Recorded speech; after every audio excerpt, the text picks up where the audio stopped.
Hey, this is Benny Powell with Red Giant Entertainment, co-writer of Markiplier and creator of Wayward Sons. You're here with MarkWHO42. This episode of MarkWHO42 is sponsored by Highlander Novelties and Comics and Games. Highlander Novelties is a one-stop shop for pop and geek culture items. They specialize in the unique and throwback characters from the past and present. They carry new and back-issue comics, pop, Dungeons & Dragons, Magic the Gathering, and more. They even have decals that they make themselves and badges. Highlander Novelties is located at the West Oaks Mall in Ocoee, Florida. That's 9401 West Colonial Drive, Suite 520. That's Highlander Novelties at the West Oaks Mall in Ocoee, Florida, 34761. And tell them MarkWHO42 sent you.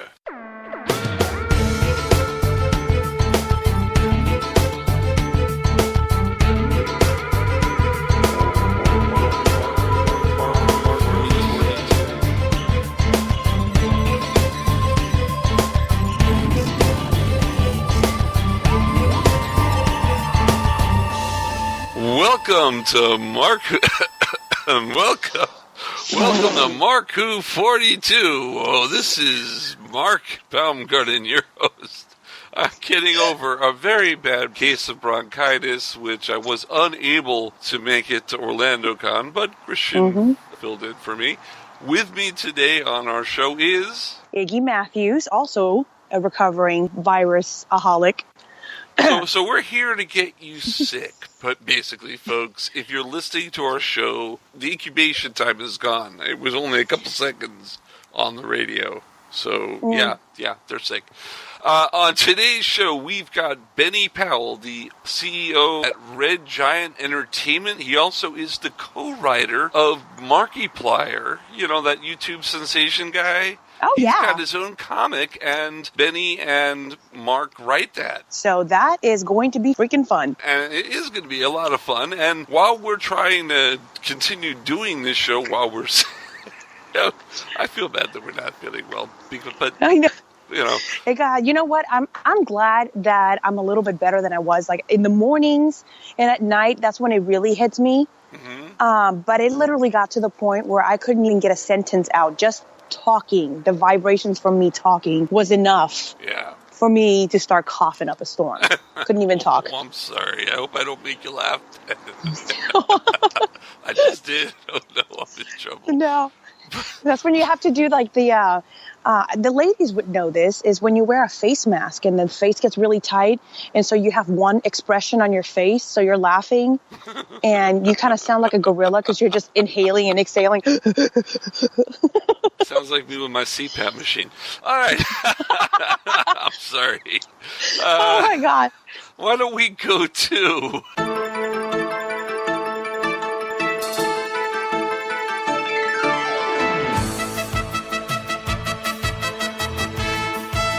MarkWHO42 News with your anchor person, Iggy Matthews. Iggy Matthews, what's going on in the world of MarkWHO42 News? Well, first and foremost, the one that everybody is ranting and raving about would be that there has been some sneak peeks. Somebody snapped some pictures of Jodie Whitakker filming for the latest season of Doctor Who. Cool. Well, they had to start at some point.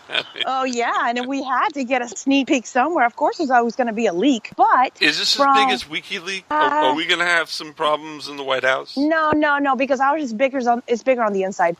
So, okay.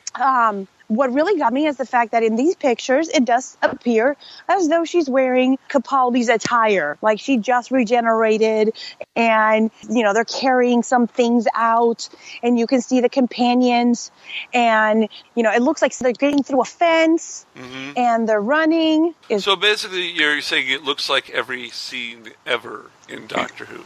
Well, no. What? It looks like a very, we are shoplifting. Don't tell anybody. We got to get out the corner. And, okay, the first thing that came to my mind is, oh, my God, did they rob a thrift store? And that's where her outfit came from because $20 in her pocket. This is getting awesome. Mm-hmm. Yeah, all right. I didn't even have to put the beep there. My mouth couldn't say that word. You have already trained yourself as a businessman. Your brain was like, no, not today or tomorrow. No. No. So they were probably filming episode 1 of series 10. And if she's still wearing Capaldi's outfit. So, yeah, I mean, I don't hate the outfit. I still say that. I don't hate it. I don't love it. I mean, it's not Tom Baker's, It's quirky. It's quirky. Yeah. It's they're going for like a female Tom Baker. Yeah, well, almost. Yeah, I guess. And so I'm going to be coming into this open-minded as I have with every other doctor, except for when David Tennant left. I was very narrow-minded about it. That was the only time. Okay, but this is also an opportunity that I'm going to take. Mark, I had tagged you on Facebook on a little article that I had found where this is getting really petty. People are... Yeah. And I was like, why'd you put me in the middle of this? I wanted you to see it. I wanted you to see this. Oh, my God. People are... it was so petty. It's getting down to the bone, okay? Not even to the bone, to the cartilage of this. So you guys have already torn this down. You can't break it apart anymore. What's done is done. Okay, so I would like to take the time to speak to our audience and say that, yes, are we entitled to our opinion? Absolutely. But none of this tearing and shredding and tearing apart and arguing and stuff is really going to change what is set in place. Jodie Whitakker is our new doctor. And if you are truly a fan, you will embrace this. And you know what? Let me also remind you that we have gone through this I don't know how many times. We get a doctor, we fall in love, he leaves, we don't like it, new doctor comes in, who the heck is this guy with this outfit and this hair and the thing and the shoes and the stuff, and then we go through the cycle over and over and over again. So the fact that the gender switch shouldn't really be a problem, because I do not recall the uproar when it came down to the master switching to Missy. So let's just be open-minded and just probably knock it off or go in the corner. Stop it. Next, yes. Yeah, next on the list. This one broke my heart a little bit. It's Peter Capaldi's tearful goodbye. Aww. I know. He was so sad. So in an interview, he was very distraught to be leaving as a doctor. Of course, being the doctor and having that role for a set amount of time becomes a wonderful adventure and experience. And Peter Capaldi did express in a very emotional interview. You can find this article on MarkWHO42.net. Take a shot. And you can go ahead and read further into this. It's a little heart-wrenching because, of course, we all got attached, maybe some more than others. And to see him legitimately, it's like missing an old lover. Yeah. No. Next, Pearl Mackie, first post-Doctor Who role, is in a new podcast drama. Oh. So she's going to play Charlotte in Adulting. So from my understanding, the London-born actress is already moving on to different roles. My source right now is Radio Times. Oh, okay. And Radio Times knows it all because the BBC puts it out. Yeah. That gives them a little sense of bravado. And it's an intriguing twist to her first new part as an unusual podcast drama called Adulting. So I'm very interested because maybe they'll give me tips and pointers because I feel like I suck at that. It is going to be a drama. Drama for your mama. And everybody else. Whether you're a mama or not, that's going downhill quick. Very quick. So it's going to be 5 episodes, but you can currently listen to them on Guardian website. So definitely do give it a shot. And I will be Adulting. And it also stars Nathan Stewart Jarrett. And I know who he is. Who is he? He's that famous guy. Yes, he is. Game of Thrones. No.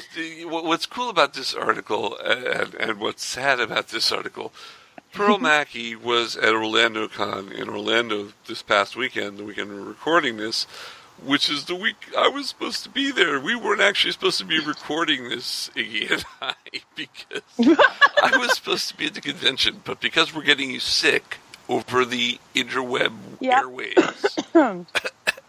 Here you go. Have some of that. So there you go.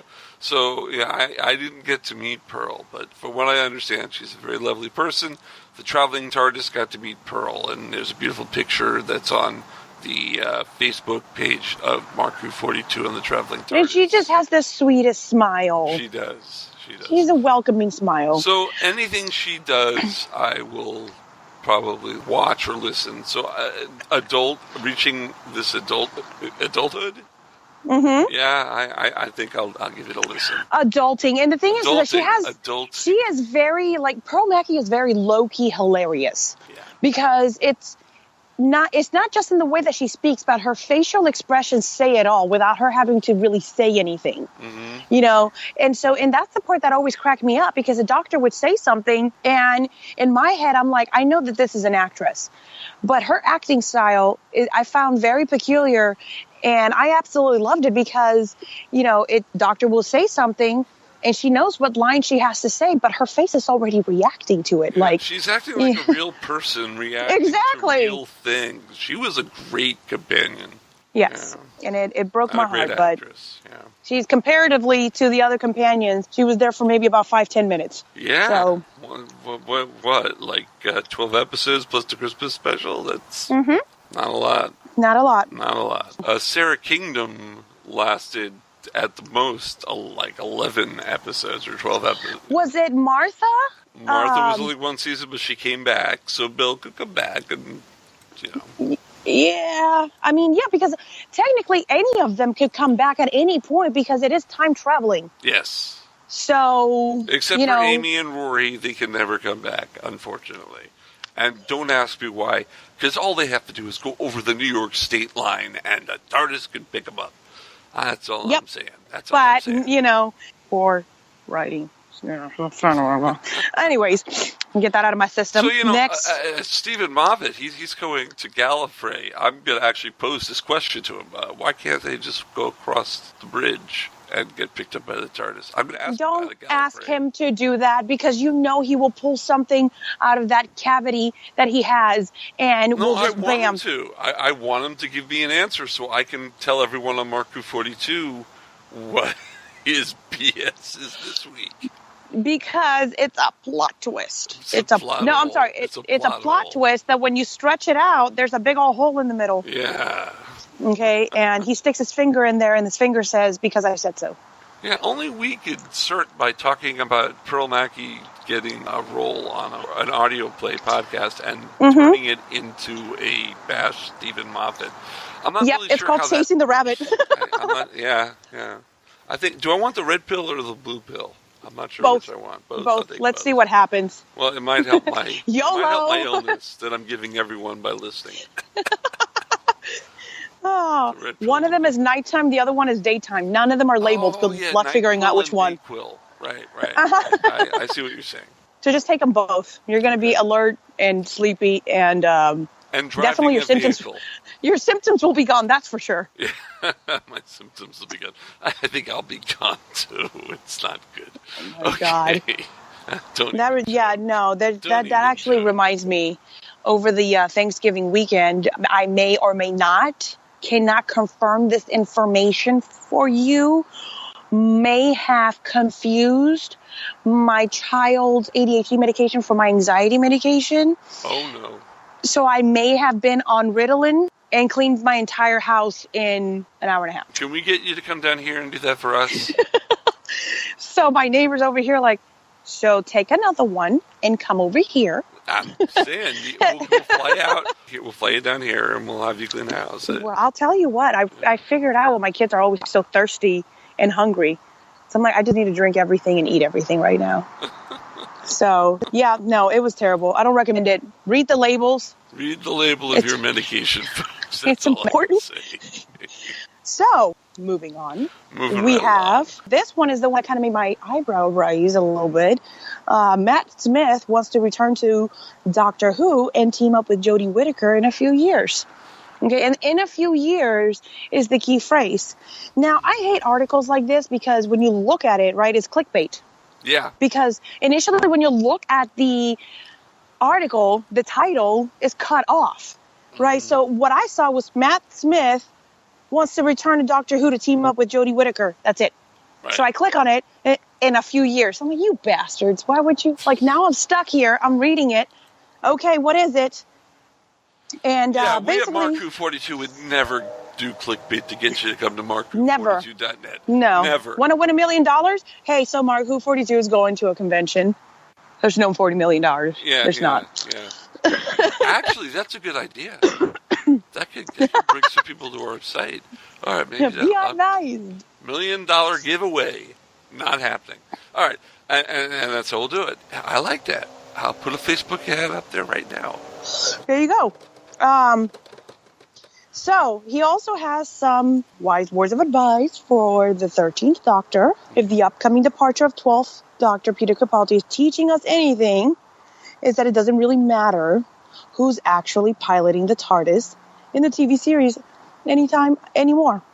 Okay? So once you've played the Doctor, you're the Doctor for life. So Capaldi's incarnation will never truly leave us. And of course, that also is very true for every Doctor that came before him, which makes us all the more excited to hear about Capaldi's predecessor, Matt Smith, is considering to return to the series in a few years, okay, on a new era of Jodie Whittaker's upcoming 13th Doctor.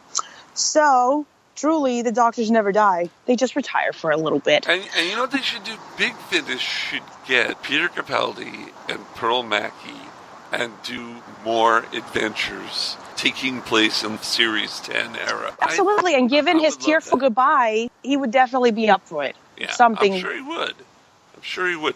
Just like it just came out last week, or over the weekend, actually, the Billy Piper, David Tennant stories came out. Limited edition and the single episodes came out with Big Finish. You can get them at bigfinish.com or come to a convention where MarkWHO42 is, and we can get you hooked up with those Dr. Rose. But I want to pitch something by you, okay? Because there's another thing that articles do that kind of pee me off, okay? So here's the actual quote, okay? Why not is what he said. Okay, why not? I'd come back. He was talking to MTV about this, by the way, okay? So his quote is, why not? I'd come back. Yeah, if the timing was right.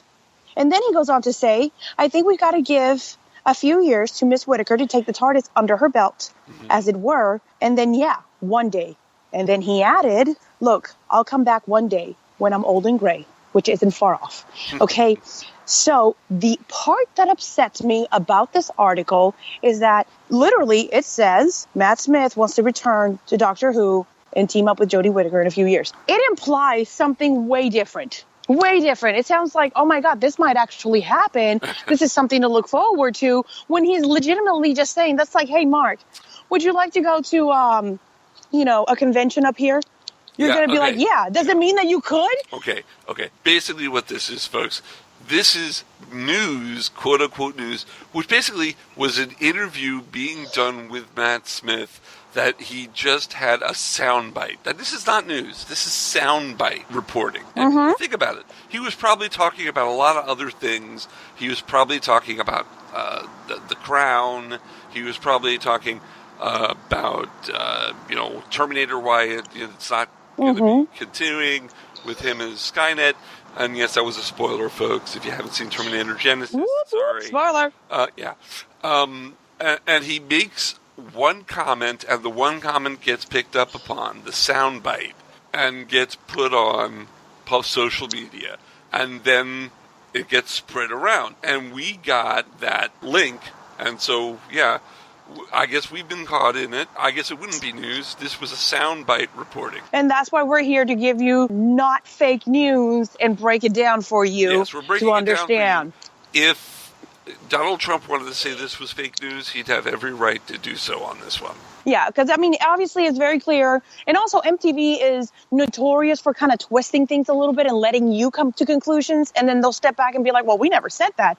But I'm not saying that you did say that. I'm saying that perhaps it's a subtle manipulation on something like wishful thinking. So I just don't want people getting excited and going, what? He could come back? Because the whole article kind of sets you up for that. MarkWHO42 is not saying Matt Smith is coming back to Doctor Who. We're not saying that. We are reporting on a soundbite that we found out about. That's what we're doing. Mm-hmm. Yeah. And with every intention, I mean, he could, all he has to do, any of them has to be is asked. Yeah. And I'm sure any one of them, you ask Capaldi, Tennant, Smith, any of them to come back, and I'm sure they would. Yeah. I'm sure they would take the opportunity to do so. But this is, and I see so many articles like this where it's like, oh, somebody said, I mean, I think we have something similar to that with one of the older doctors kind of saying like a sideways remark about Jodie, but it wasn't really that sideways. It was just more of a very Peter polite Davison opinion. Was in the middle of an interview, and he said one sentence in the middle that was completely made the main focus of what he said, and it got out of control.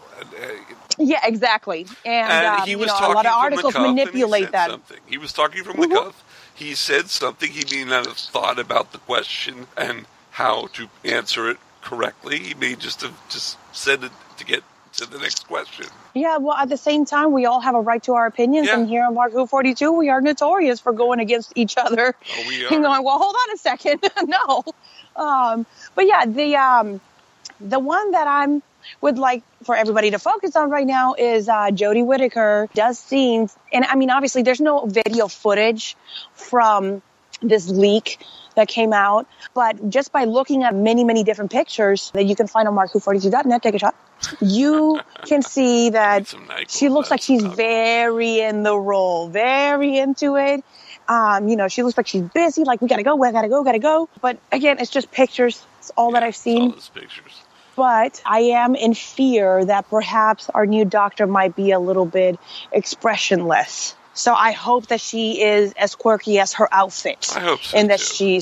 Me too, because that'll really make me appreciate her a little bit more than if she's wearing all this quirky stuff and she has the terrible acting abilities of, I don't know. Back in Torch I didn't even remember the character's name just because I found the acting to be that god-awful. Mm-hmm. But it was the woman with the black hair. She came in to the team and she was like, what is all of this going on? And whatever. Wait a minute. You're not talking about Gwen, the main character, are you? Yes, there you go. Wait a minute. Like Eve her. Miles was also just at Orlando Con, and I didn't get to say hello to her. And you're bringing up Eve Miles? Oh, I'm not beating her up. I'm just saying this was not a role that I appreciated. She gave me a bird in a photograph because we sold out of Gareth CDs before hers. She gave MarkWHO42. Well, look at that. Yeah, so look, it sounds to me like she can do acting a lot better than what I saw. Yeah. Anyways. We have time for one more news article, and I'd like to talk about Shada. Oh, Shada. Shada. We'll take it away, Mark. Shada, the last story of season 17 of Classic Doctor Who, which was never aired because it was never completed due to a BBC strike. Uh-oh. It was released on VHS years ago with Tom Baker as himself, or as the Doctor, narrating the bits that weren't filmed. Then Big Finish and BBC Interactive on the net made a version of it with Paul McGann in the role of the Doctor. Oh. And then they released a DVD a while back with some very crude there was some animation, but now they're again, as of this weekend, available online and available in December in England and January here in the United States. And even newer version of Shada is available with the original cast all coming back. They reanimated every scene that wasn't filmed. It looks beautiful. And there are some extras, including Tom Baker dressed up as the Fourth Doctor and in the TARDIS. And I don't know what that scene is, but it's supposed to be a special homage thing for all the fans who didn't get to see this back in 1979. It's been a long time coming. It sounds pretty dope. Yeah. Sounds pretty dope. Yeah. And you can get it in England. It's available. I think the Blu-ray version is region free, so you can actually order it here in America and get it delivered. I have a copy that's pre-ordered, so I'm going to be getting one of those. I got. And so you're going to be talking about it, right? Steelbook. I'm that guy. I have to talk about it. I wonder who's listening then. I hope not. I'm in trouble now. No, so I think this is great news. The animation is the kind of animation that was done in Power of the Daleks, but better than the Ben Jackson image that they used. I'm sorry. When I watched Power of the Daleks, every time Ben's character was on, the facial expression, to me, it was badly drawn. I'm sorry, it just was. But I've seen the pictures of this new version, and it looks really good. You can get it on iTunes if you're in England right now. You can download it. You might be able to get it on iTunes here. I don't know. But it comes out on DVD the first week of December in England, and the second week of January here in America. Nice. Yeah. Okay, so what I'm going to do is I'm just going to take a round trip. I'm not even going to leave the airport. Okay, I'm just going to take a round trip flight to London. Okay.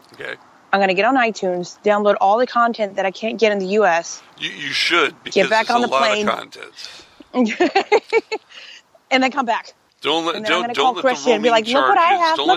charges go too high.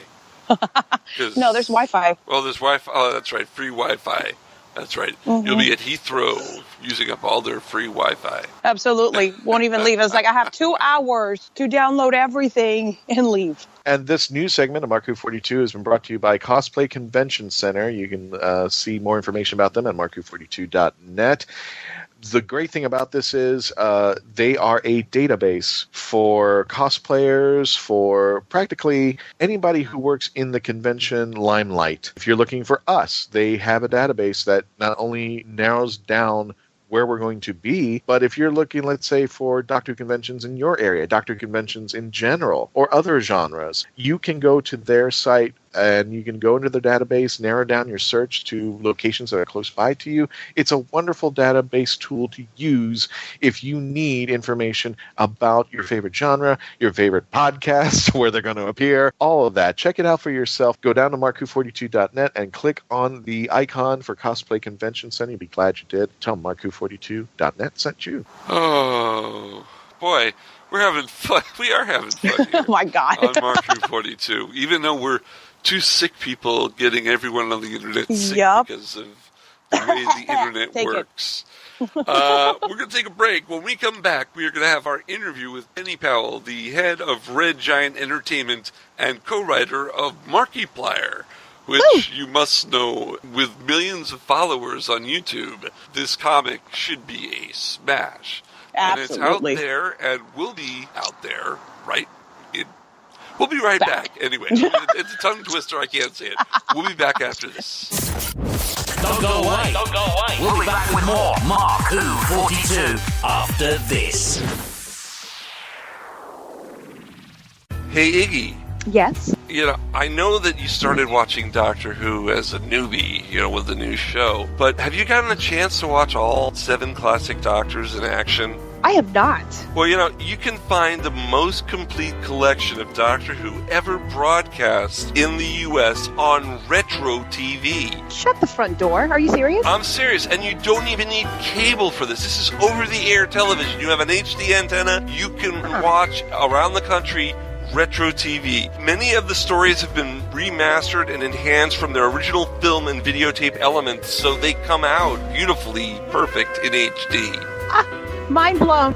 It's free. You just have to go to your TV and find Retro TV, and you can watch all the great Doctor Who. They show 2 episodes Monday through Friday, and they show more than that. I think I shall get my pajamas and my Ben and Jerry's then. And recently they've added news stories. Not news stories as in like they've made news stories, but news stories that they haven't had in rotation, such as several Patrick Troughton tales that weren't on before. They're adding them to them. So there's more to watch because, those news stories became available. Web of Fear and Enemy of the World. So they've added things like that. Oh my, I'm excited. So don't forget to go and look for Retro TV and watch Doctor Who. You can go to RetroTV.com and look for their schedule for exactly when Doctor Who is on in your area. I'm logging in as we speak.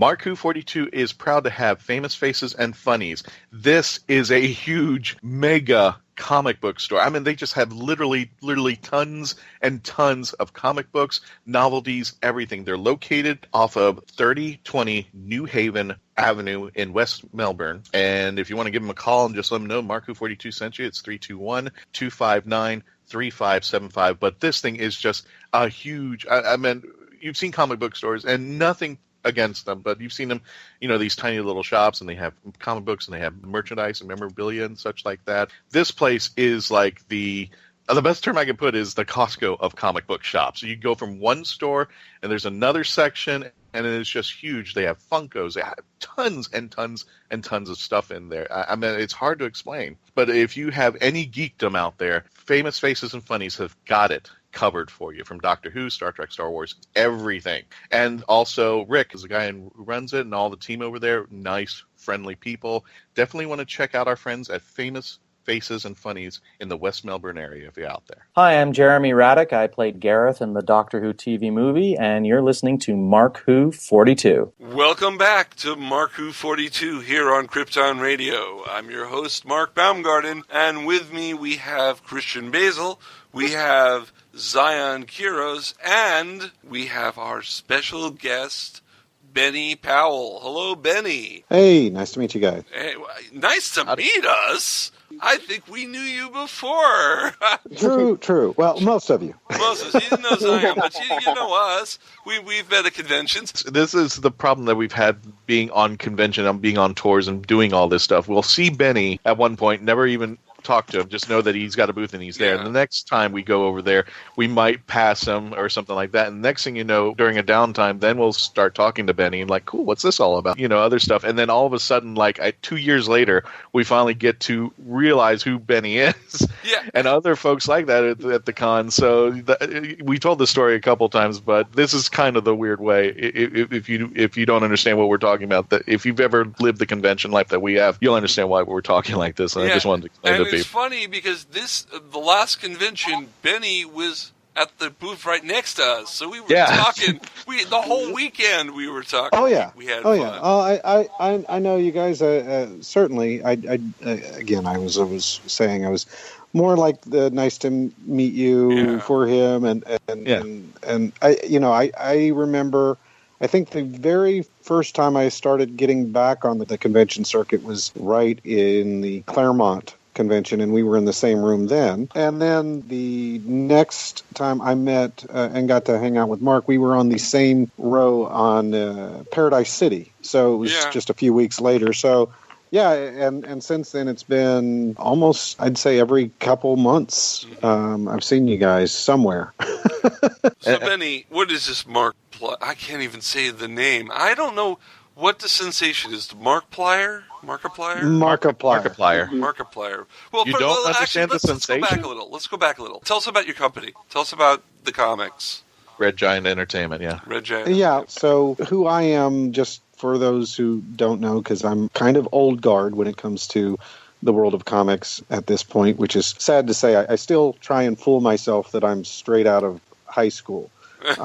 Me too. Which is really hard to do whenever I have my oldest is in college right now. So nice. I still try to fool myself. But I started out at Marvel, first as an intern and assisting and stuff with Bob Harris, who at the time was the editor-in-chief of Marvel. Actually, when I first started working with him, he was the editor. They had this weird short period of time where the different quote-unquote families of Marvel each had their own editor-in-chief, and Bob was over the X-Men family, and that was the office that I worked in, which I got known at that time as the X-intern, which when my mom saw that in print, she thought I got fired. So oh, no.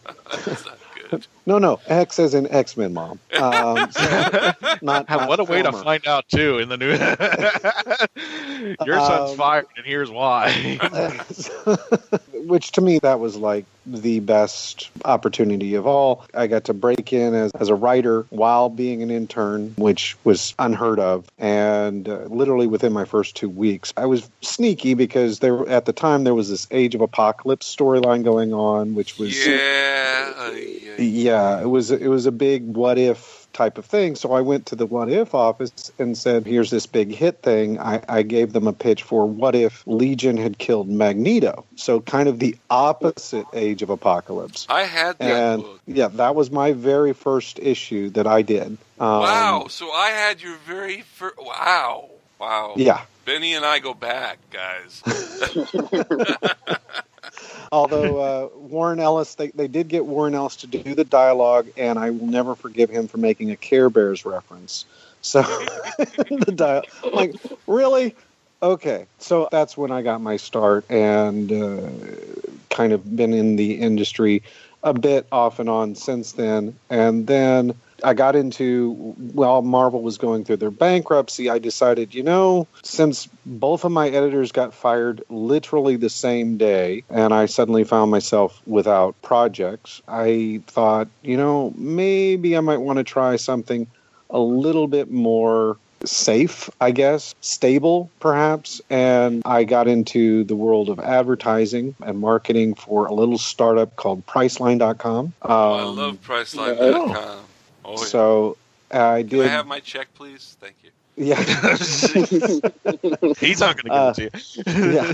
Priceline. No, sadly, they didn't give me much after the NASDAQ burst either. I loved working there, though. It was amazing. You got to love any company where on every floor there's either a ping pong table or a foosball table or basketball, the little net games. And my all-time favorite was the inclusion of a Starbucks machine free of charge. You could just... A Starbucks machine? Wow. A machine. Like, literally, it was like a vending machine, but it dispensed Starbucks. So we can get rid of all the Starbucks people who work there and just put machines in the store? Wow. I will say this. I love my baristas, in case they're listening. So I don't want to... No, we don't want you to go away, guys. Yeah, I don't want to find spit in my coffee. No. Especially out of the vending machine. Out of the vending machine, right? There you go. Actually, Mark, if you don't mind putting my 2 weeks' notice, I'm going to work for Priceline. Yeah. Oh, it was an amazing time. I got to do that. Then I went from there to ad agency. I was the global advertising writer for IBM. Got kind of sick of the snow and decided to move down to Orlando, Florida, because at the time I was living up in Fairfield, Connecticut, which is commuting distance into New York. Fairfield's a nice town. I like Fairfield. Oh, it's a really, like, I was right on the border of Fairfield and Bridgeport, which has, they call it Black Rock. It's a gorgeous little community. They have literally, and this isn't me, this is like, you can look it up, some of the best hot dogs in the world called Super Duper Weenie. So yes, a Super Duper Weenie. If you're ever up there, say that on the show. I don't know if the explicit tag says we can. Yes, you can say. I don't know. In fact, there are vending machines right now on Priceline on that floor right next to the Starbucks. Your Super Duper Weenie.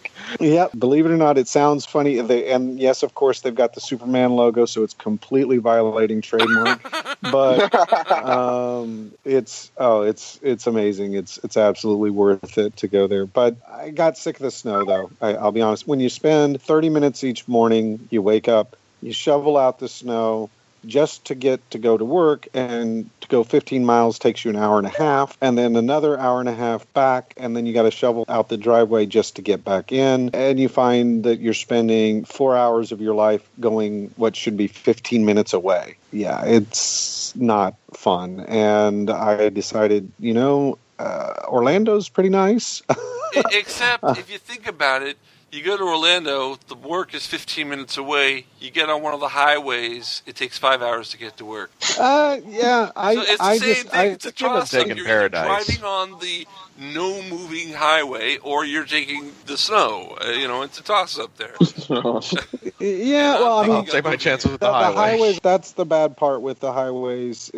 Up there is it is bad year round. Those highways up, you have the Merritt Parkway or I-95, and both of them are practically parking lots the entire time. The train was great, and that was when I was dealing with the city. I would take the train into the city. That would be my commute. That's what I did. But yeah, it just. Boy, I tell you, it was not. That was the part I didn't love up there. But I fell in love with Orlando, fell in love with Florida. I think it's probably where I'll be for the rest of my life. I'm now out in Claremont. It's the part of Florida with hills. The hilly area. So I like that as well as the fact that the elevation deters gators. So you can actually. Why can't we have so it's kind of. It's a nice area, but I started a marketing firm down here and did fairly well. But when the wonderful recession hit in 2007, which a lot of people say 2008, no, trust me, marketing firms, we were the first ones that they stopped paying. So all of my clients were either real estate or banking or investing, and boy, did they all default on stuff very quickly. So I found myself very quickly kind of trying to find what is going to be the next evolution. And I remembered that I missed comics. Comics were really, it wasn't lucrative ever. Neither is this show. Yeah, so... Tell me about it. There are times you do things for your soul.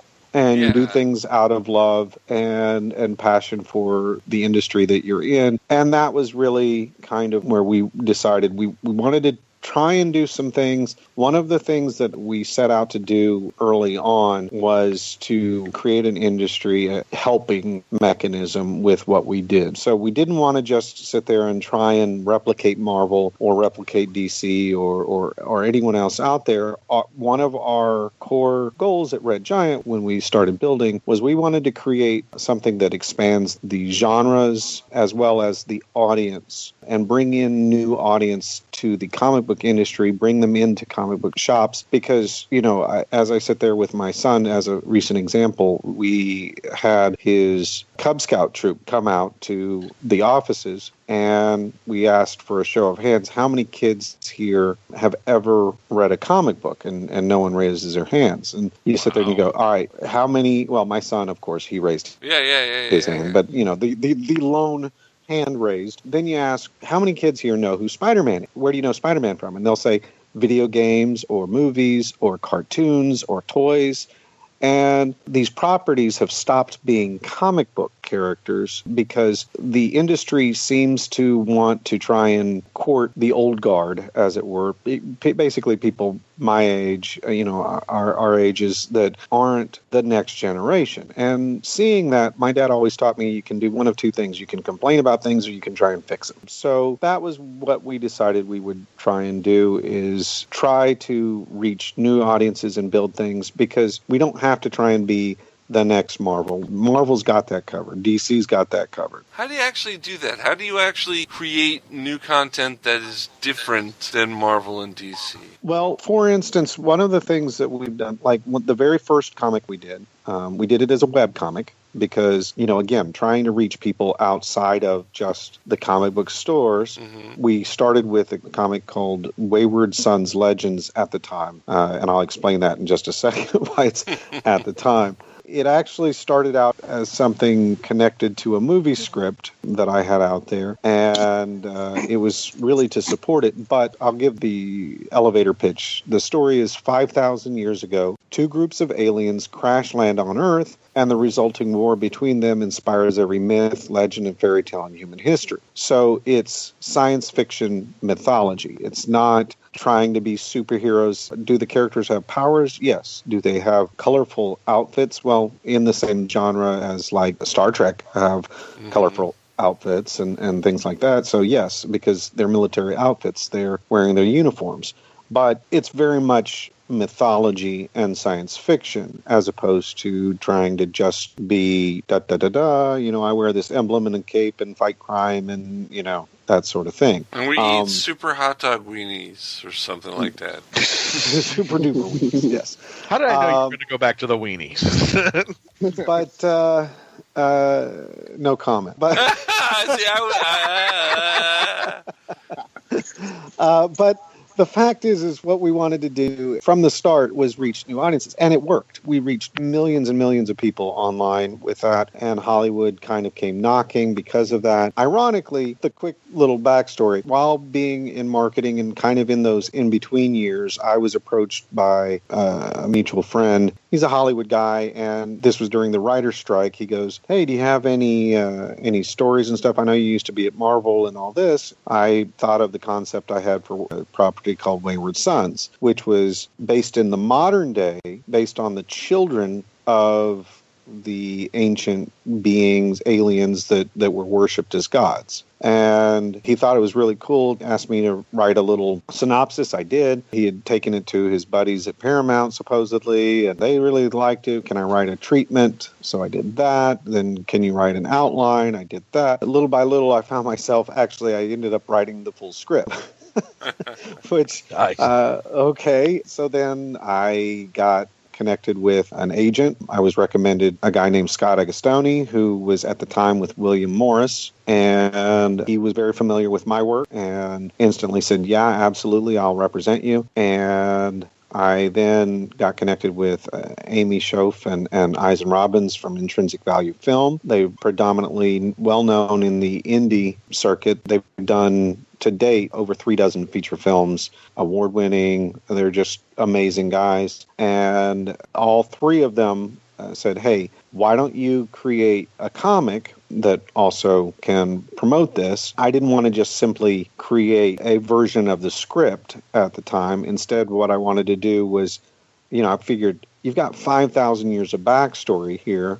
Why don't I tell that story? And so that by the time the movie comes out, we've got this wealth of story that can create a real rich fandom and skeleton. So again, that's kind of where that came from. And I wanted to title it, instead of Wayward Sons, I wanted to title it Wayward Legends, because, playing off of the same way X-Men has X-Men, X-Force, X-Factor, Excalibur, all these X things, my pivot word would be wayward. And they go, "No, Hollywood won't understand that. It needs to still have the word Wayward Sons in it." So thus I called it begrudgingly Wayward Sons Legends, which never made sense for me. That's okay. Now I can't get the Anchorman movie out of my head. Yeah. So I'm like, good marketing.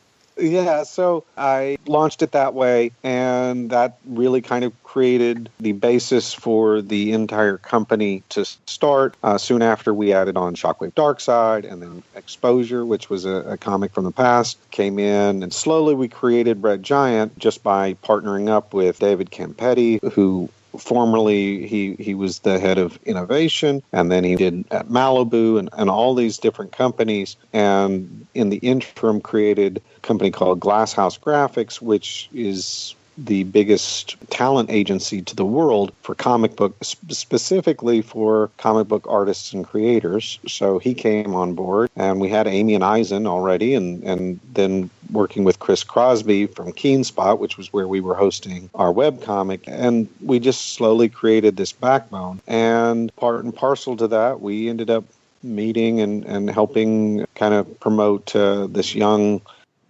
he wanted to be a YouTube star, a guy named Mark Fishbach, who was basically at our booth at San Diego one year as a tag-along to his big brother, Thomas Fishbach. He had just broken records. I forget how many. It was hundreds of thousands that he had made on Kickstarter, which at the time, people were like, "What? You can make that much on Kickstarter?" Nowadays, people are breaking millions of dollars on Kickstarter. But Christian, make mental note: Kickstarter money. Mark, make mental notes. Mental note. Make mental note of Kickstarter and Starbucks on our second floor, whatever building we build in. Yes. And the fact is he said, hey, can I bring my little brother along? He'll help out. And I go, sure, And we were doing this live stream, which I hated because I have a face for radio. Don't we all? That's why we're here. Don't be worried about that. And I said, he wants to be a YouTube star, huh? Let's put him to work. I said, hey, you can promote your little channel. You want to be a YouTube star, you can promote your little channel if you'll host this live stream we're doing from the floor of San Diego Comic-Con. And so, yeah, oh, sure. Who knew that basically, thousands of people joined, and it helped him take it seriously. I'm not taking credit for any, it's his talent. Markiplier. Is that what you're saying? No, you're not saying that. He credits us for helping him to get serious about it. And I think that's the best way to look at it. And who's to say, that there's not an alternate universe where he did it on his own anyway or never. So we don't know. But it's a nice thought, and I appreciate the sentiment, and we appreciated the fact that a year later he came in and said, I want to invest in Red Giant. Sweet. Well, we'd like to invest in Red Giant. We'd like a MarkWHO42 comic. Oh, my God. MarkWHO42 is a Time Lord. He travels around in his Torrid, and he basically saves the universe on a daily basis. Yeah, MarkWHO42 the comic. I like that. I think we could do it. Didn't we all see that coming? Benny, I think we could do it. MarkWHO42 the comic. Benny, if you write that, how about MarkWHOplier? MarkWHOplier. I'll go with it. Oh, my. Don't Yes. influence this guy. Although, if you do make our comic book, can you put me with a little less weight around the edge? We'll shrink you down a little, Christian. Yeah. Don't worry. Remember, it's a comic book. You have to look at it in it. Yeah. So. One of my editors back at Marvel was when they had Star Trek at Marvel. Mm-hmm. It was a long time ago. I remember that. Yeah, and he was Tim Toohey was the editor, and I did a column, several columns, but my main one was for the Marvel magazine called Marvel Vision, and I did an ongoing series called Beast Files, which basically from the X-Men character of the Beast, him doing these bio files on various. Wait a minute, you wrote those? Yes. Oh, cool. So, yeah, I was very fortunate. I pitched that, and they loved the idea, and so I got to do that for almost 3 years. But he was also going to be my editor. I was actually going to relaunch a series called Micronauts. I don't know if you remember Micronauts. Micronauts. Yeah. I had the toys. Yeah. And he was my editor on two things, but he told me this wonderful story about how apparently, as part of the Star Trek license, all of the main cast of Star Trek The Next Generation had certain asks and demands that they made of every artistic version of themselves in the comics, and they got approval of all of the pages. So you basically, Jonathan Frakes, a.k.a. Riker, for instance, said you had to use reference from him basically when he was thinner. I respect that. I totally respect that. My favorite one was Patrick Stewart required that there be no lines at all whatsoever in his forehead. Okay. They were like, well, how do we do expressions?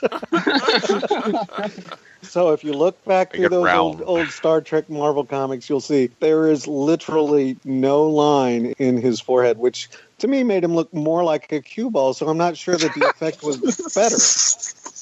Make it round. Make it so. So, yeah, it's amusing what you find out. But Mark, for those who don't know, Markiplier, as he's known, he shot through the roof. He does these YouTube videos where he'll either do skits or what's called Let's Play, where he plays a video game and you watch a video of him and his reactions and his words as he's playing this video game on your screen. It's not for walkthrough purposes, but instead it's like you're watching a buddy play video games. See, now, Christian, this is what GW was telling us about Doctor Who. We should all get into a room, have Doctor Who on the screen, but not on our screen, and have us, watching the Christmas special together and copying it and live streaming it. This is the kind of thing that works for me.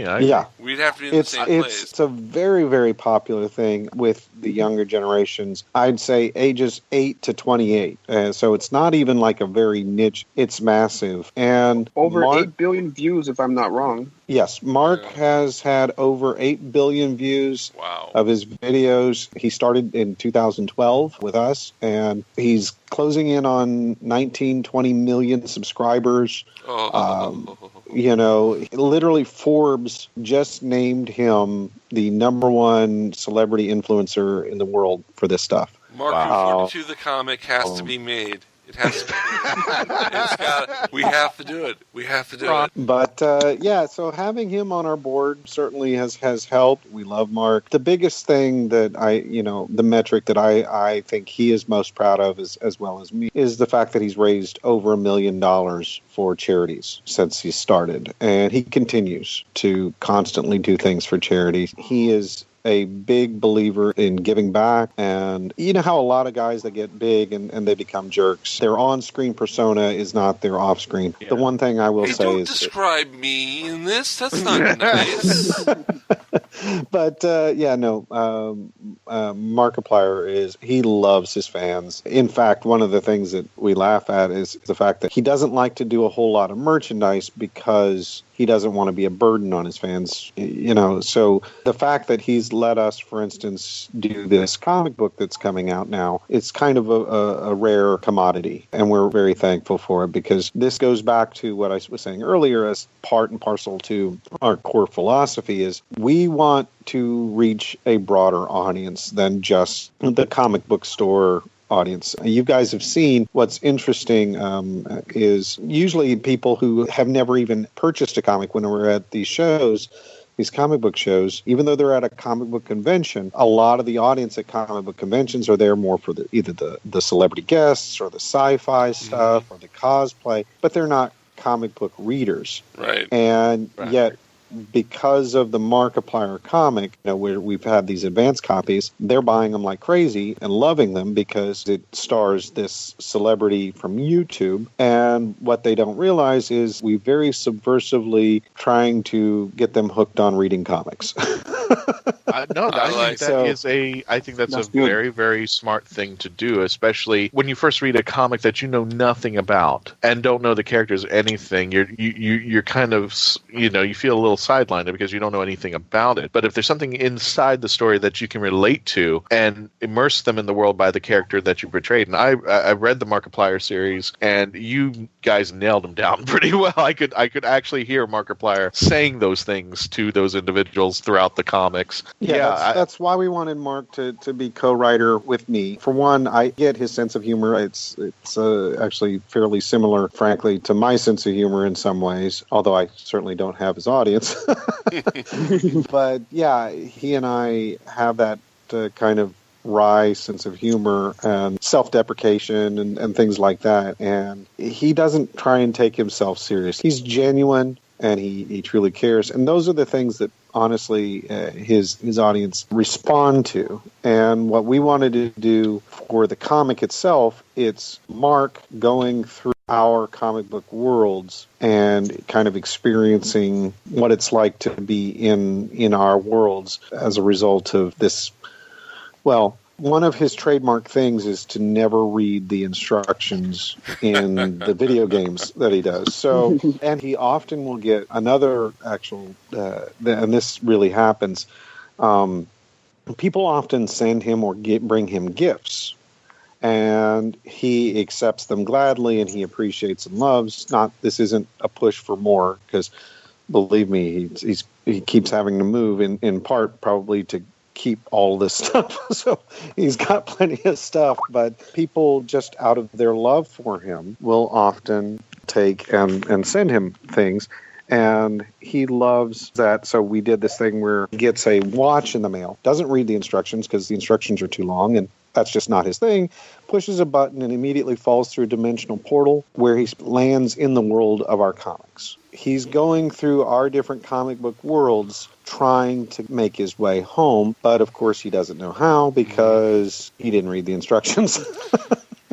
So basically, we have Ralph Hinckley, but instead of superhero costume, he turns into sliders. Kind of, yeah. The fact is he's going through our different comic book worlds. He's similar, like, to the Greatest American Hero, or in a sense, because instructions actually help. There's a little life lesson there for some of the kids. Kids, read instructions. Don't just build these giant robots. You don't know what they're going to do. Yeah, it's funny. And it's a little bit meta because what we did, we were playing around with him actually sitting there, taking a break, actually reading some of our comics, and thus perhaps how he ends up going through there. So he knows that these are all comics as well, and so sometimes he has some inside information because maybe he read some stuff, so it can be very meta in that regard. Otherwise, what is really a lot of fun is the fact that the very first guy he meets kind of explains the rules. It's this mystical kind of character named Darkon, who I created. He's actually the oldest character I've ever created, in the fact that he dates back to when I was like 8 years old. Imagine, if you will, the world's preeminent sorcerer supreme type of character. He's here to protect the world from otherworldly threats and all things mystic. And that's what everyone believes about him, except in reality, he's actually a deposed elder demon himself who is regaining his power hiding out on Earth. And the reason he's quote-unquote protecting us is because we're kind of his food supply. Wow. So this is kind of a hallmark of what we like to do at Red Giant. Is we don't like to just take the standard tropes, and instead what we try and do is, okay, this is what you think, but this is something different. So, for instance, in issue 2, another character I created from the series Dual Identity. So imagine like a Wonder Woman type of character. She's the world's greatest female superhero. She's a celebrity. Everyone loves her. She supposedly is an alien who's come from another planet to protect the Earth and keep it from making the same mistakes that doomed her planet. That's the backstory, and it's 100% a lie.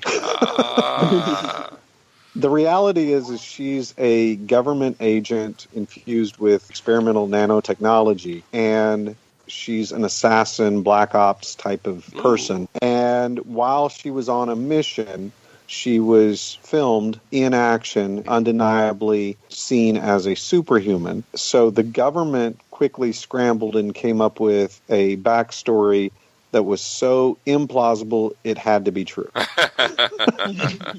Sounds like Trump becoming president. Hey. I'm sorry, that's our one time. We're allowed to say it one time. Down. One time per episode, we're allowed to say that. Uh-huh. We made a deal.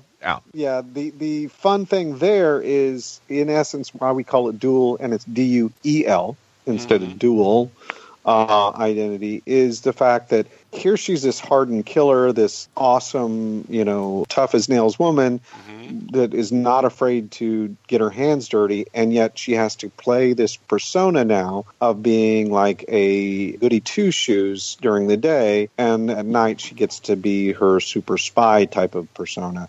Cool. And so she plays both the role of Artemis, is one of the characters' name, and the other character's name is Andromeda. And so there's these dueling personalities that she has to reconcile. And, it's kind of, if you play a persona long enough, you can start to become that.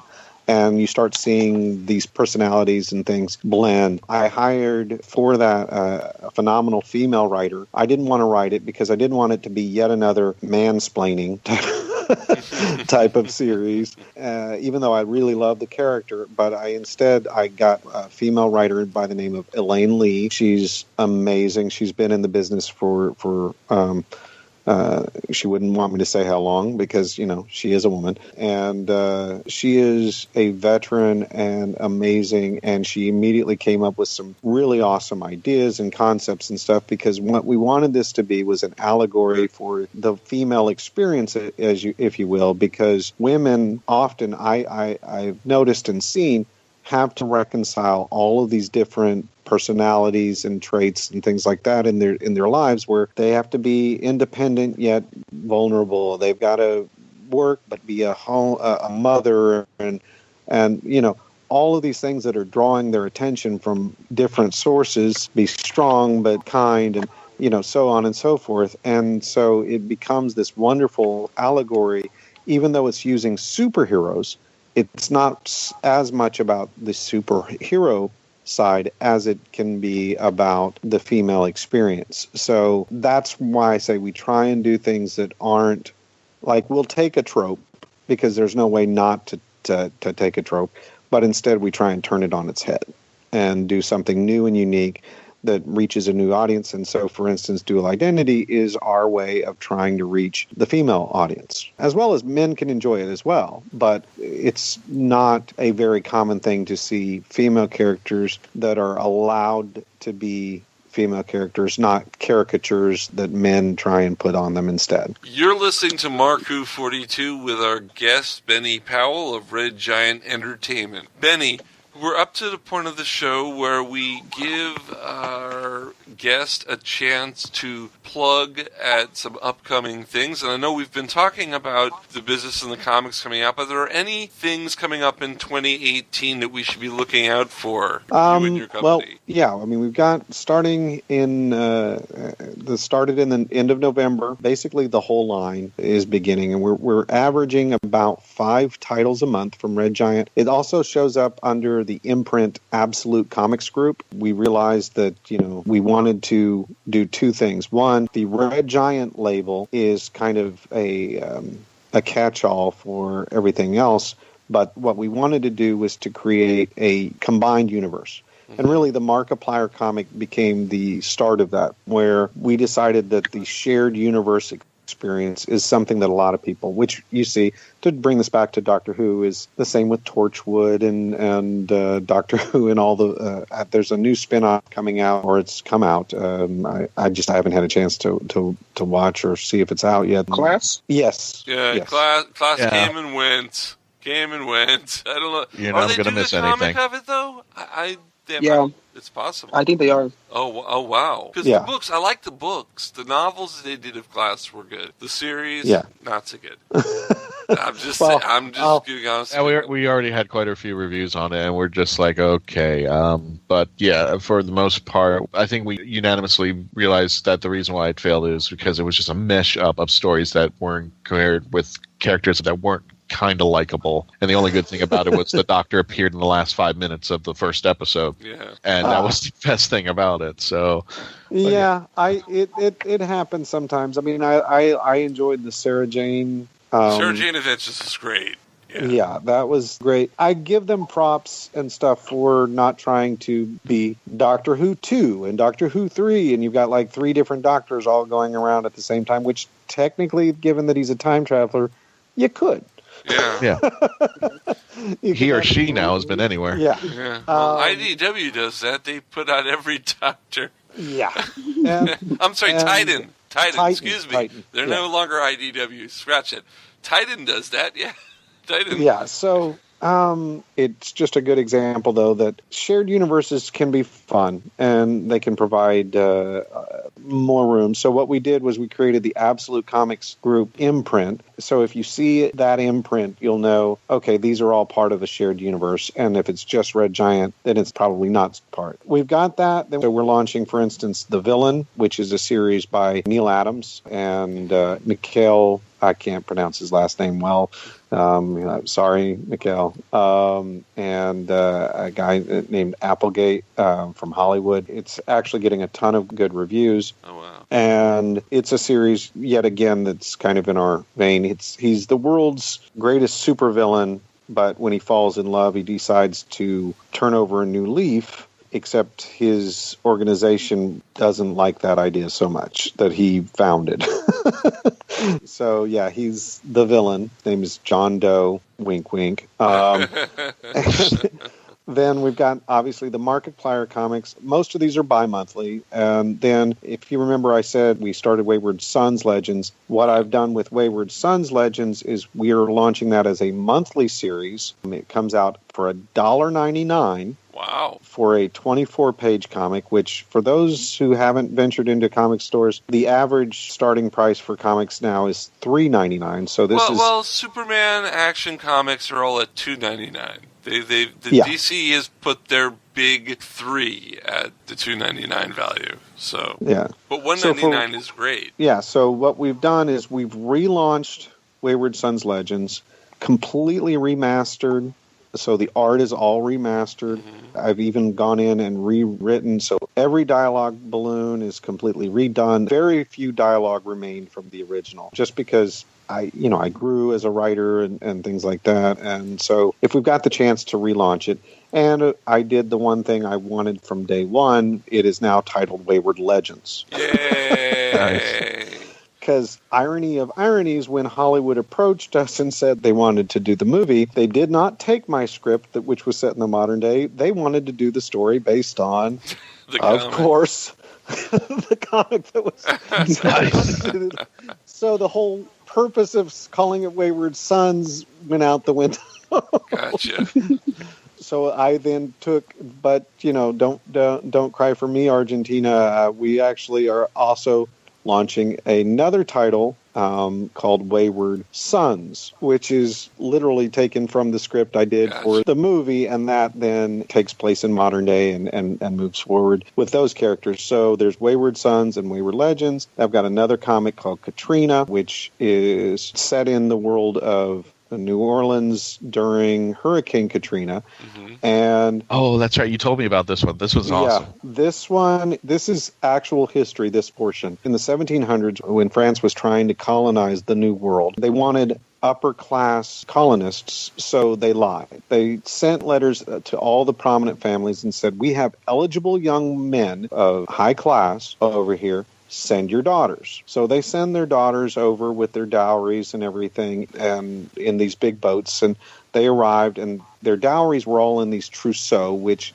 looked like massive coffins. Okay, and there weren't any eligible young men over here. That was the lie. So they housed these women in the Ursuline convent and put these trousseaux up in this attic and locked it up. And then phase 2 of their lie, they sent letters over to the wealthy families and say, we've got the young women. Now send your men. So when the men came over and everything, the plan was then they unlock the trousseau, give the dowries, and everyone's happy, and yada, yada, yada. Well, during this time, some mysterious deaths started happening with, like, people's throats being ripped out, mysterious disappearances, all these sort of things. And then when they opened up the trousseau were all empty. So people started saying, you guys brought over vampires into the New World. So if you ever wondered where the mythology of why Anne Rice and everyone sets New Orleans for where vampires came from,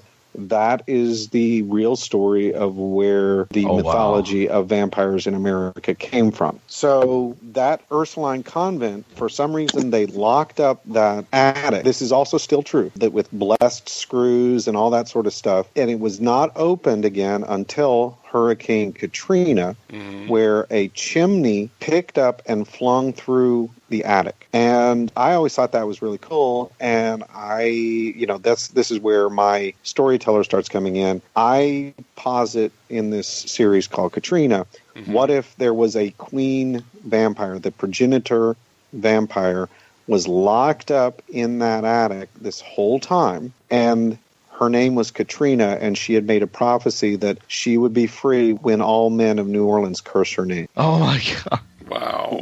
Right. So, yeah, that one's a quarterly series. Issue 2 just has to be colored. Issue 1's coming out. That's awesome. There's a whole lot of mythology and stuff.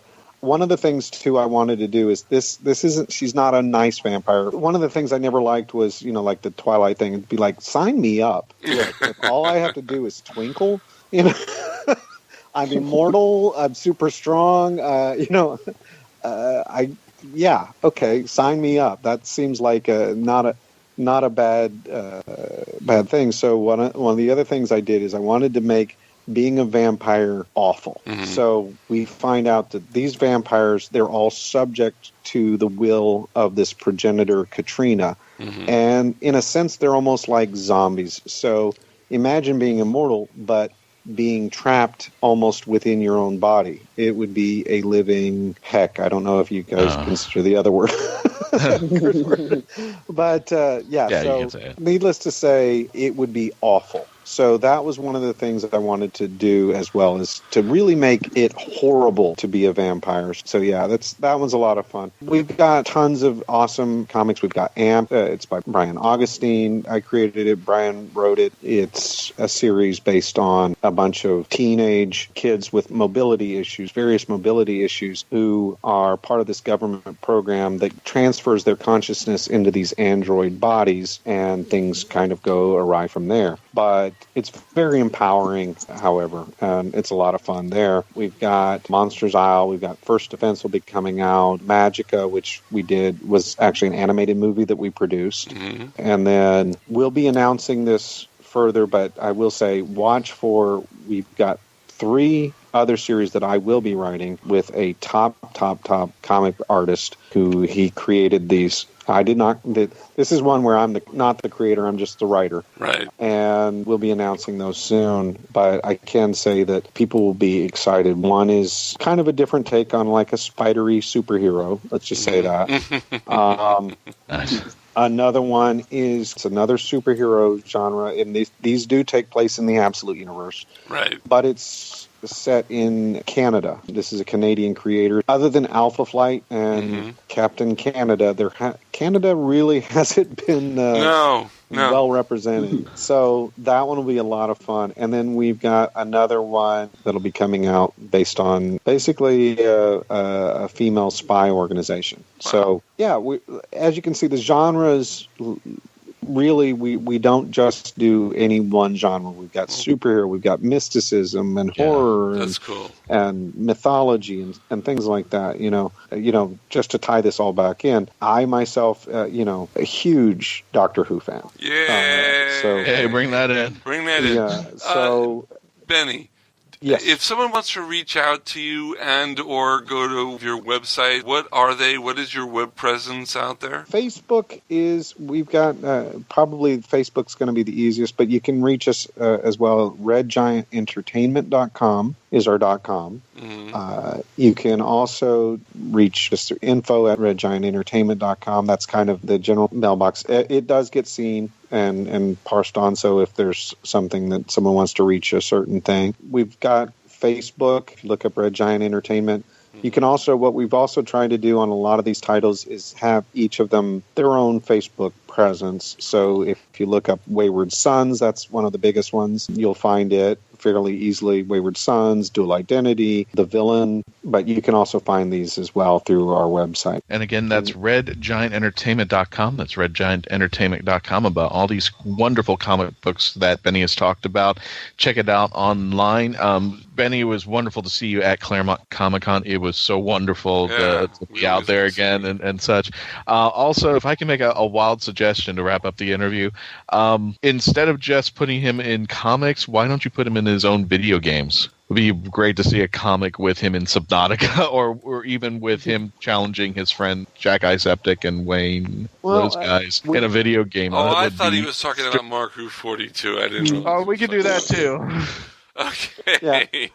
As far as the first series is a 4-part miniseries, that one's all done. Based on what happens with this, we'll see if we can get out others. We'd of course love to reach out to other YouTube guys and bring them in. What's kind of fun with this watch is it provides this wonderful MacGuffin that it can take you through different universes. So maybe if we do a sequel, either with Mark or with someone else, it could be in comics, it could be in video games, it could be in TV shows. Of course, licensing has to... No, I would know. It was just a suggestion, and especially that he's got his friends out there. Somehow or another, I get this feeling that a new series with them involved would really rack up things. We would love to, certainly love and be open to doing something with Jack, any of the, Wade or any of the Game Grumps guys or any of these, because we love that audience just as much as they do. One of the things we never want to do is just kind of try and make either a money grab or do something hokey. That is not at all our philosophy on stuff. So anytime we do stuff, we do try and make it enjoyable, whether someone is a fan of these guys or not, because we don't take it for granted that people are going to know Mark. And so it's fun for us to introduce them to that. And so our characters can promote him as much as he promotes them. Right. And we're certainly open to doing all sorts of fun stuff. I do have a one-shot follow-up, but hopefully maybe next time if we get a chance to chat again, I'll go into that, and maybe that'll be becoming a reality. There you go. Folks, if you want to check out Benny's projects and upcoming stuff and all these comic books mentioned, read at giantentertainment.com. Check it out for future Christmas gifts for your friends who may be in the comics. Check all this out over there. Benny, thank you so much. I appreciate it. Really the only reason why I'm cutting it off is because Mark and I have to be at work, and we're already 10 minutes late trying to get out. No problem. So, Benny, thank you so much. Thank you so much for being on. You're always welcome to come back, as always. You can come back, and maybe we'll talk about Doctor Who next time. Will do. Yep. Because I know you have a lot of Doctor Who knowledge. Oh, I love I know, and so we definitely should have you back. Definitely when the reviews start up, if we can throw your name to a hat, we usually have a conglomeration of people we invite on the show to review stuff. So if you'd like to throw your hat in, we'll take it. Sure. All anytime. Right. We'll be right back with more of MarkWHO42 here on Krypton Radio. This portion of MarkWHO42 has been brought to you by Harley Quinn Cosplay and Crafts. You can go to our site right now, MarkWHO42.net, and click on her icon. Make sure to use promo code MarkWHO42 for free shipping of any of her cosplay images and merchandise. And you will see Amelia Poole. Yeah, that's her real name. Amelia Poole, who runs the site. She's going to be at a lot more conventions coming up on the Space Coast. She usually hangs around there in Central Florida. Gorgeous woman. Absolutely gorgeous. You got to see her Harley Quinn cosplay. You got to see her Dana from Ghostbusters. I mean, just a beautiful woman, all that. And she actually does some crafts, including, I guess, what they call the Cobb hat, the Firefly hat that Jane Cobb uses. She's got merchandise up there. Check it out. Tell her once you see her anywhere, MarkWHO42 sent you. Don't go away. Don't go away. We'll be back with more MarkWHO42 after this.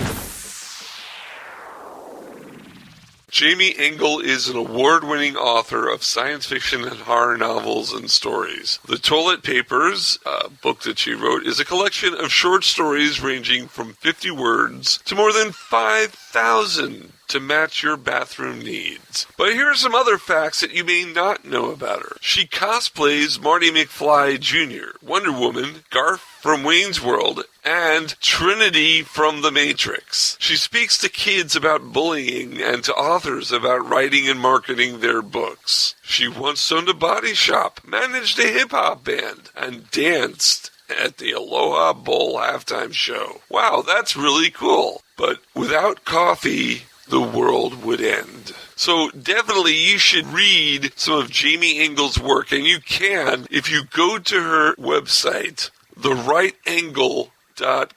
THEWRITEENGLE.com. And don't forget, follow her on Instagram at The Right Angle. The voice of Christian Basil, take one. Hi, I'm Christian Basil, and I would like to provide my voice for all your voiceover needs, such as... Okay, like an announcer. Like a what? Like an announcer. For all your voiceover needs, such as animation, radio, announcements, introductions... Now an old man. I can even record voicemail for all the Meshuggahs that call you. A pirate. Arr, and it won't cost you a lot of treasure for me services. Arr. Creepy movie voice. Just call 407-761-2679. 407-761-2679. Or email voiceofchristianbasil@yahoo.com. Well, how was that? That's a wrap. Hi, y'all. This is Lady S. I'm the author of Enoch the Traveler, and you're listening to MarkWHO42. And we're back with more of MarkWHO42 here on Krypton Radio. I'm your host, Mark Baumgarten, with Iggy Matthews. And we're here alone getting you sick. No. What? I'm sick of this. No, I'm not sick. Okay. Benny, thank you for coming on the show, and we're going to have you on again so that we can talk about Doctor Who, because I know you love Doctor Who, and we really didn't talk about Doctor Who much in the interview, so we will have you back on. We can't wait to have you back. So, Iggy, what's been going on with you? Did you have a good Thanksgiving? We did. Aside from my Ritalin escapade. It was great. But we unfortunately, we didn't get to spend it with family. But one thing about the military is you meet a lot of people that become family. So we called it a Friendsgiving. Oh. So it was great. It was great. So much food. What did you do? Besides being sick, I was supposed to go to Orlando to my family. I didn't. I didn't go to the convention either. I'm sorry I didn't get to meet you, Pearl. Gareth, sorry we didn't reconnect. And Eve, don't listen to what she said at the beginning of the show. I would love to have met you. Okay. But no, we stayed home. We had a small Thanksgiving, and then I actually got to see Thor Ragnarok. Oh, yes? Yeah, we went to the theater because I figured I can't get that many people sick at the theater. I'm just watching a movie. And, yes, you can. Well, okay. But it was a great movie. I loved it. For the first time, a Thor movie was fun. The first Thor movie was depressing as hell. The second one was a little better. This one was more like Guardians of the Galaxy. It's like Marvel's learning. People want to have fun with their Marvel movies, not depressing stories. I mean, see that for Netflix, you know? That's what the Punisher's for. That's what Daredevil and Luke Cage. That's the deep, hard story things. You want to have fun at the theater. And Ragnarok was great. I loved the Hulk in it, the World War Hulk that was in it. I mean, I just love it. It was a great movie. Yeah, everybody enjoyed the appearance of Hel on there. Yeah. Hel is she's a hell of a woman. She's a hell of a woman. Kate Blanchett, hell of a woman. All right, let's go on to our convention report. First of all, coming up on December 31st, it's only a month away, folks. It's the New Year's Eve Time Lord Ball, hosted by the Ken Spivey Band. It's going to be held at the Brass Mug in Tampa, Florida, on Sunday, December 31st, from 6 p.m. to 12:30 a.m., which means we will be rocking in the new year with the Ken Spivey Band and others. It's going to be fun for Doctor Who and sci-fi fans alike. There will be fellow Whovians there, and they'll be playing Time Lord Rock. That's what the Ken Spivey Band's for. Fan panels on Series 10 and the Christmas episode, of which I will be one of the panelists. Trivia, free goodies, other live music, guest performers, tons of fun for couples and singles alike. Please join us for the New Year's Eve Timey-Wimey Time Lord Ball. It's $20 pre-sale tickets and $18 for student and military pre-sale. So, Iggy, if you were coming, you just get to save $2. Absolutely. And if you go there, we're going to be selling some stuff at the MarkWHO42 table, and we will have the first 2 parts of the 3-part Series 5 of Torchwood, and we will have the David Tennant, Billy Piper CDs there. So if you want those, please come by. But definitely join us and have fun. Children 10 and under are free, 1 per each paying adult. All ages are welcome. And yes, there will be alcohol because it is New Year's Eve, but what can I say? Of course. Did you know there's going to be a live sock hop dance band there, too? Oh my God, it's going to be so much fun! It will be, and we're going to have a great time there. For more information, go to Facebook and type in New Year's Eve Time Lord Ball 2017, and you will get the information on that. Speaking of New Year's Eve Time Lord Ball 2017 being hosted by the Ken Spivey Band, Time Lord Fest, hosted by the Ken Spivey Band, will be on Sunday, January 28th of next year, between 11 a.m. and 7 p.m., where it's been for the last few years at the Event Factory in Tampa, Florida. Right now, tickets are $20, student tickets are $18, military are $18. And here's the cool part. If you have a ticket to the Time Lord Ball, your ticket is good for Time Lord Fest. You don't have to pay again. Oh. It's two for the price of one. It reminds me of those car salesmen. Sunday. Louise Marie Robinson, who played a Weeping Angel, a Silurian, a Night Terror doll, and a Handbot on Doctor Who, will be there along with a BBC producer, Louis Robinson. Oh, don't we know her? Yeah, the Ken Spivey Band will be there. Mark Baumgarten, lifelong Doctor Who fan, expert on all things Time Lord and host of the award-winning podcast MarkWHO42. That's who you really want to see, folks. I'm reading directly from it. That's what it says right there. My name in. Just beautiful. And we will be having panels, and we will be having a cosplay contest. It is so much fun at Time Lord Fest, so please just type in Time Lord Fest Tampa Bay 2018 into your Facebook search engine. Be there or be square. And finally, so far in 2018, we've locked in Comic-Con Revolution West Palm Beach on February 24th, 2018. It's going to be a great convention. Daredevil's Tommy Walker will be there. Voice actor Carlos Ferro will be there. And MarkWHO42 will be there. A lot of other guests are going to be there. It's going to be a fun thing. It's their first convention in West Palm Beach, Florida. They also have a convention in California, but it's the first time. And Ming Chen of AMC's Comic Book Man will be there. Chris Claremont, the creator of all the best X-Men characters. Ooh. Well, no, not maybe. Yes. Maybe I shouldn't say creator, but he brought it back when it was canceled back in the That's a true MVP right there. He's the one who brought it back with John Byrne. Paul Jenkins, who is on Hellblazer, Peter Parker Spider-Man. We've got Ron Mars of Green Lantern, Witchblade, Silver Surfer. I mean, it's comic books. Richard Starkings, the guy who wrote Elephant Man. And if you haven't read that, please go out and read it.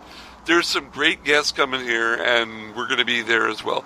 We'll be announcing future conventions and future events that we will be participating in upcoming shows, but I just thought I'd give you a little taste of what's to come in the next 3 months. Whoa! And Iggy, my throat hurts. I have to stop. I'm sorry, folks. We have to end the show now. My voice is going. So we're literally low battery. Do you have any final words? Half TARDIS will travel. Half TARDIS will travel. We'll see you next time here, or you'll listen to us on MarkWHO42. Bye, everyone. Goodbye. MarkWHO42 is written and presented by Mark Baumgarten, Christian Basil, Patty Hawkins, Iggy Matthews, and Zion Kiros. This episode was edited, directed, and produced by Mark Baumgarten and co-produced by Christian Basil. Visit MarkWHO42.net, where you can register and become part of the Hooniverse Army. We can be contacted by email at mark@MarkWHO42, subject line, ?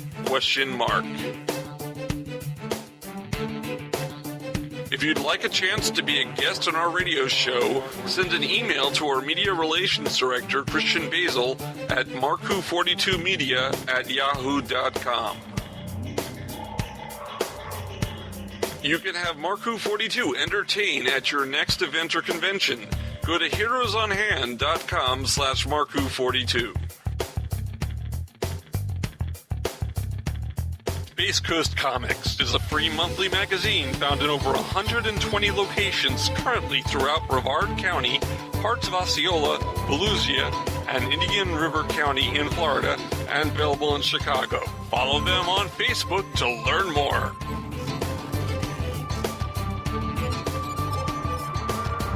Doctor Who and its properties are owned by the BBC, the British Broadcasting Corporation.